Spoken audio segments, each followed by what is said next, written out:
also, of course, we continue to be port of choice. So we'll be supporting on Oak Trail, MeeGo, Windows, and Android operating systems.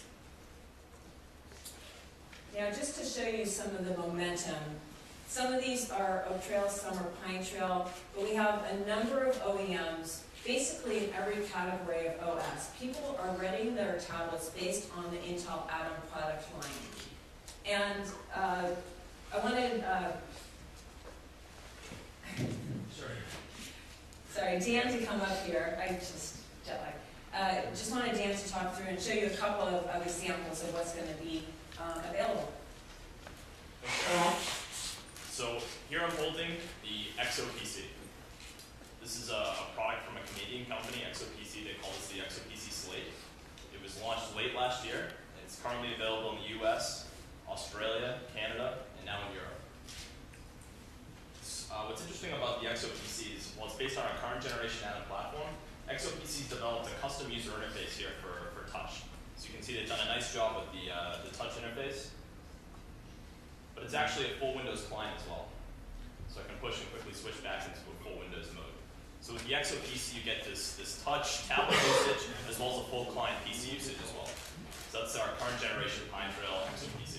And that touch interface, is that programmable so you can put your favorite applications for easy launch on that? Absolutely. So ExoPC actually has an application store for download where they have local and web-based applications. And here I actually have one running, and this is a multi-touch drawing game.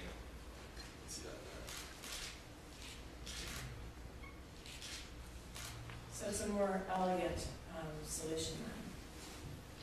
Karen also mentioned our upcoming Oak Trail platform. This is our next generation Atom platform, and this is the Fujitsu Q550. And this is an executive slate, PC slate.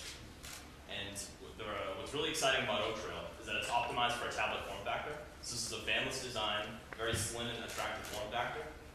But you also get all the security and manageability features that you get with IA.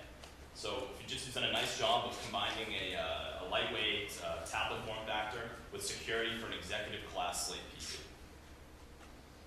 And that's Oak Trail. Oak Trail. All right, thanks. Thanks, Aaron. Now on netbooks, I know that a lot of people are saying that the netbook is dead, the tablet's going to eat away at it. In fact, we have talked to analysts who, they don't believe that that's the case.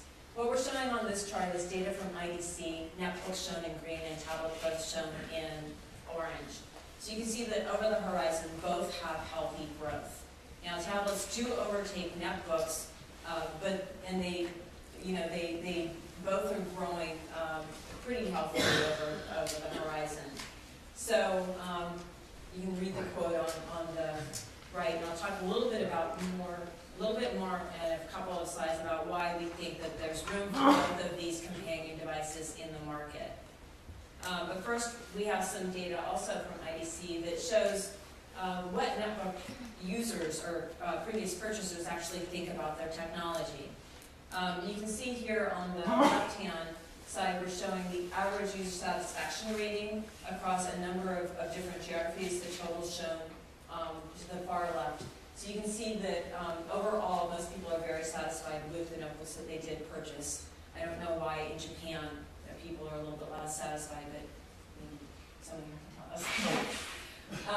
And in fact, not only are they happy with their purchase, but they would recommend a netbook to someone else as well. So you can see that the right-hand chart is showing that almost 80% would recommend a netbook to someone else. And again, circling back to the fact that we're seeing strong growth in both the tablet and the netbook space over the horizon, if you look at the top 10 usages for both the netbook and tablet, you can see that there are 6 in common. And you can hopefully read that stuff yourself, but web browsing, email, listening to music, social networking, etc. There are, however, 4 tasks that are unique to each. Office tasks, taking notes, online chat, those things that really require a keyboard or benefit from having a physical keyboard tend to put people into the netbook category. And on the right, for people who want to read ebooks, newspapers, play videos, do online shopping, that experience is much better with touch. And so you'll have people who will migrate to a tablet based on those usages. So there is differentiated products with differentiated value that are going to attract two different classes of users. Now, netbook growth has slowed, and it's not surprising. Tablets have been the shiny new object in the market for just under a year. And there's some really nice products out there today, no doubt about it.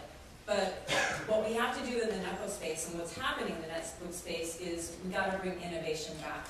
Last year, I think that a lot of the netbooks kind of settled around the same physical specifications. They looked the same. Differentiation may have been limited to just the color of the lid of the system. Not enough to really drive a lot of excitement and interest in the category after having a really good, strong start and growth. So Intel will continue to innovate on the silicon side, as we always do. Last year, we introduced our first dual-core Pine Trail product. We just refreshed that, increased frequency, and announced a product just this week. And of course, later on, we'll have this Theater Trail platform coming. But we need more than silicon innovation. We need OEMs to innovate around form factor. We have to give them products that they can do that with.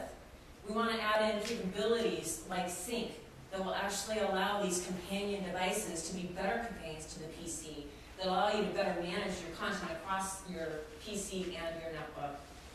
We're also looking at the App Store, of course, and then another key point is again, port of choice.